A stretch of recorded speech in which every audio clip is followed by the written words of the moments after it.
Hello বন্ধুরা, আজকে আবার একটা নতুন ভিডিও নিয়ে এসেছি তোমাদের সঙ্গে শেয়ার করতে। দেখে বুঝতে পারছো এটা একটা হরি মন্দিরের টালি লাগানো কাজ দেখাচ্ছি। যেটা টালি লাগালে কেমন লাগবে তাই ভিডিও দেখাবো, তোমাদের সঙ্গে শেয়ার করব। দেখে বুঝতে পারছো যে এটাতে টালি লাগানো অলরেডি কাজ শুরু হয়েছে। এটাতে টালি লাগানো আছে যে সিঙ্গেল কালারের টালিগুলো, লাল, ব্লু আর যেগুলো মন্দিরে কাজে লাগে সেই সমস্ত টালি আনা হয়েছে। দেখে বুঝতে পারছো যে কেমন লাগছে বা কেমন লাগবে। পুরো কাজটা কমপ্লিট হয়ে গেলে কেমন লাগবে সেটা একটু জানাবে কমেন্টে প্লিজ। বন্ধুরা, আমার এই চ্যানেলটা কেউ যদি ইউটিউব থেকে দেখে থাকো, নতুন বন্ধুরা আমার চ্যানেলটাকে সাবস্ক্রাইব করে নেবে। আর যারা ফেসবুক থেকে দেখছো তারা অবশ্য আমার চ্যানেলটাকে ফলো করে নেবে প্লিজ বন্ধুরা।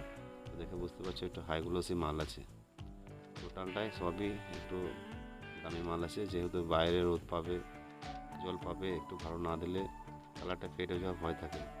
আর এটা বাজেট কত কী হতে পারে সেটা একটু বলবো, তোমাদেরকে শেয়ার করবো। যেরকম একটা ওই মন্দির টাইল লাগাতে গেলে টোটাল বাজেট কত আসতে পারে। দেখে আশা করছি বুঝতে পারছো টোটালটাই কমপ্লিট হয়ে গেছে। কেমন লাগছে বন্ধুরা একটু জানাও প্লিজ। আশা করছি ভালো লাগছে, ভালো লেগেছে। তো এটা এরকম একটা হরি মন্দিরে টালি মিস্ত্রি দিয়ে বাজেট হবে প্রায় 7 থেকে 8 হাজার টাকার মতো। 7 থেকে 8 হাজার টাকার মতো হয়ে যাবে এরকম ভালো কোয়ালিটির মাল। এর থেকে আরও কমে হবে, কিন্তু এরকম ভালো কোয়ালিটির মাল দিলে 7 থেকে 8 হাজার টাকার মধ্যে পড়বে। তো আশা করছি বুঝতে পেরেছো। তো আমার এই কাজ যদি ভালো লেগে থাকে অবশ্যই লাইক, কমেন্ট, শেয়ার করবে প্লিজ বন্ধুরা। Thank you.